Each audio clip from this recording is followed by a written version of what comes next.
यदि हम ग्लोब की आकृति को देखें तो इस पर उत्तर से दक्षिण और पूर्व से पश्चिम दिशा में खींची हुई कई काल्पनिक रेखाओं का जाल देखने को मिलता है। लेकिन यह रेखा क्यों खींची गई हैं, इनके क्या क्या नाम हैं, इनके बीच की दूरी कितनी है और क्या इन रेखाओं के द्वारा किसी भी स्थान की सटीक लोकेशन का पता लगाया जा सकता है। इस वीडियो में हम इन सभी प्रश्नों के उत्तर जानेंगे और समझेंगे कि यह रेखा क्या है, क्यों इतनी उपयोगी हैं। चलिए समझते हैं। दोस्तों, पृथ्वी का ना तो कोई किनारा है ना ही कोई सिरा, लेकिन पृथ्वी के दोनों अक्ष के दोनों सिरे, जिन्हें हम उत्तरी ध्रुव और दक्षिणी ध्रुव कहते हैं, ऊपर वाले इस ध्रुव को कहते हैं उत्तरी ध्रुव और जो आपको नीचे की तरफ दिखाई दे रहा है इसे कहते हैं दक्षिणी ध्रुव। दोनों ध्रुवों के ठीक बीचों बीच पृथ्वी के धरातल पर जो एक काल्पनिक वृत्त खींचा गया है, उसी काल्पनिक वृत्त को विषुवत वृत्त या विषुवत रेखा या कहें तो भूमध्य रेखा कहा जाता है। भूमध्य रेखा पृथ्वी के धरातल को दो बराबर भागों में बांट देती है। एक है उत्तरी गोलार्ध और दूसरा है दक्षिणी गोलार्ध। ग्लोब या मानचित्र पर विषुवत वृत्त के समांतर खींचे गए वृत्त को अक्षांश वृत्त या अक्षांश रेखाएं कहते हैं।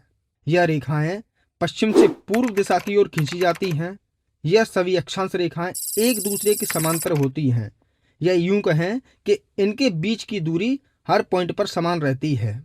1 डिग्री के अंतराल पर उत्तरी गोलार्ध में इन रेखाओं की संख्या 89 होती है।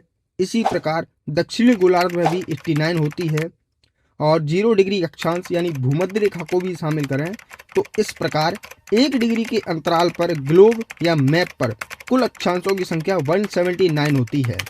बात करें वृहत अक्षांश यानी भूमध्य रेखा या विषुवत रेखा की, तो यह रेखा सबसे बड़ी होती है। इसी कारण इसे वृहत वृत्त कहते हैं, जिसकी कुल लंबाई 40,076 किलोमीटर है। यदि हम भूमध्य रेखा से ध्रुवों की ओर जाएं, तो ध्रुवों की ओर बढ़ने पर अक्षांशों की लंबाई कम होती जाती है, जैसा कि यहाँ पर देख सकते हैं। इसका मतलब सबसे बड़ी अक्षांश रेखा, ये जिसे भूमध्य रेखा कहते हैं, इससे छोटी ये रहेगी, इससे छोटी ये रहेगी और सबसे छोटी जो बिल्कुल ध्रुव के सबसे नज़दीक है। 60 डिग्री उत्तरी अक्षांश और 60 डिग्री दक्षिणी अक्षांश दोनों की लंबाई भूमध्य रेखा की लगभग आधी होती है। यानी जो उत्तरी गोलार्ध में अक्षांश है वही 60 डिग्री दक्षिणी गोलार्ध में जो अक्षांश रेखा है, इन दोनों की लंबाई बराबर रहेगी। और कितनी रहेगी? ये रहेगी भूमध्य रेखा से बिल्कुल आधी। हम सभी जानते हैं कि पृथ्वी अपने अक्ष पर 23.5 डिग्री झुकी है, लेकिन यह झुकाव समय समय पर बदलता रहता है। यह परिवर्तन 22.1 डिग्री से 24.5 डिग्री के बीच परिवर्तित होता रहता है। यह परिवर्तन काफी लंबे समय, करीबन 41,000 वर्षों के अंतराल में होता है। दोस्तों, जिस प्रकार 0 डिग्री अक्षांश को भूमध्य रेखा या विषुवत रेखा के नाम से जाना जाता है, उसी प्रकार कुछ अक्षांश रेखाएं और भी हैं जिन्हें अलग अलग नाम दिए गए हैं, जिनमें 2 प्रमुख नाम हैं, कर्क रेखा और मकर रेखा। बात करें कर्क रेखा की, तो 23.5 डिग्री उत्तरी अक्षांश को ट्रॉपिक ऑफ कैंसर यानी कर्क रेखा कहते हैं और 23.5 डिग्री दक्षिणी अक्षांश को ट्रॉपिक ऑफ कैप्रिकॉर्न यानी मकर रेखा कहते हैं। सूर्य 21 जून को कर्क रेखा पर और 22 दिसंबर को मकर रेखा पर लंबवत चमकता है। कर्क रेखा विश्व के 17 देशों, 3 महाद्वीपों और 6 जल निकायों से होकर गुजरती है।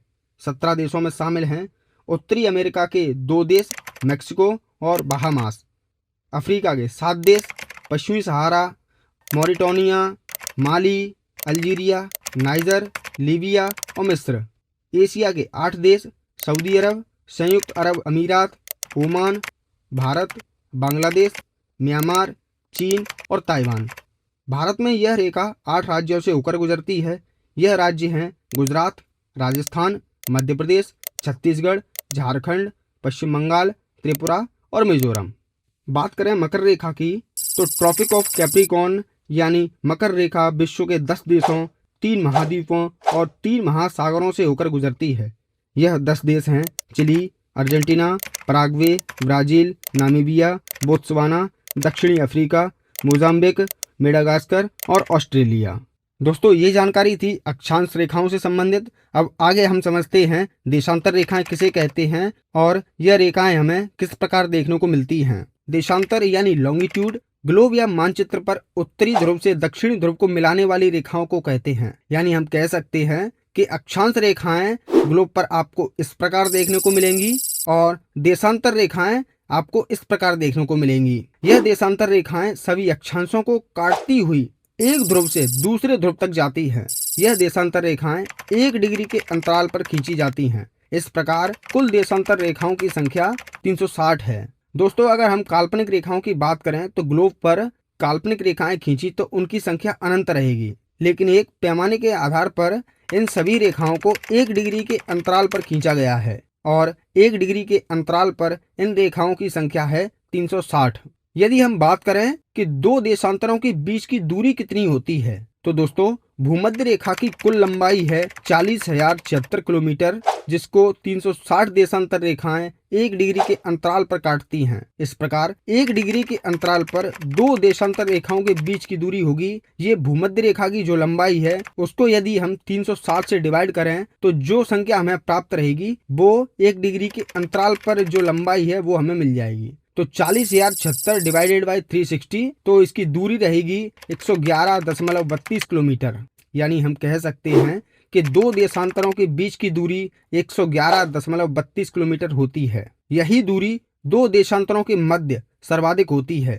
दोस्तों, जैसा कि हम पहले समझ चुके हैं कि जैसे जैसे ध्रुवों की ओर जाते हैं वैसे वैसे अक्षांशी वृत्तों की लंबाई घटती जाती है। तो अगर अक्षांशी वृत्तों की लंबाई घटेगी तो दो देशांतरों के बीच की दूरी स्वतः ही घटती जाएगी। कुल 360 देशांतरों में से किसी भी एक देशांतर को 0 डिग्री देशांतर माना जा सकता था, लेकिन ब्रिटिश काल में लंदन की ग्रीनविच वेधशाला से होकर गुजरी हुई देशांतर को ही 0 डिग्री देशांतर माना गया था। इसीलिए यह 0 डिग्री देशांतर रेखा मध्य देशांतर, प्रधान मध्याह्न रेखा या ग्रीनविच रेखा कहलाई गई। यह यूरोप के 3 देशों, अफ्रीका के 5 देशों और अंटार्कटिका महाद्वीप से होकर गुजरती है। प्रधान मध्याह्न रेखा यानी 0 डिग्री देशांतर के ठीक विपरीत 180 डिग्री पूर्वी या पश्चिमी देशांतर होती है। पूर्वी और पश्चिमी दोनों इसलिए क्योंकि 0 डिग्री देशांतर से यदि हम पूर्व की ओर चलें और पुनः हम 0 डिग्री देशांतर से पश्चिम की ओर चलें तो दोनों ही स्थितियों में हम 180 डिग्री देशांतर तक पहुंचेंगे। इसीलिए 180 डिग्री देशांतर को पूर्वी या पश्चिमी कुछ भी माना जा सकता है। 180 डिग्री देशांतर को अर्धरात्रि देशांतर भी कहा जाता है। इसी के साथ इस रेखा को अंतर्राष्ट्रीय तिथि रेखा यानी इंटरनेशनल डेट लाइन भी कहा जाता है। अंतर्राष्ट्रीय तिथि रेखा को हम अगले पार्ट में कवर करेंगे। उम्मीद है आपको अक्षांश और देशांतर रेखाओं से संबंधित सारे डाउट्स क्लियर होंगे। अगर वीडियो पसंद आया हो तो लाइक करके चैनल को सब्सक्राइब जरूर करें। मिलते हैं ज्योग्राफी से रिलेटेड इसी प्रकार के अगले वीडियो में। तब तक के लिए जय हिंद, जय भारत।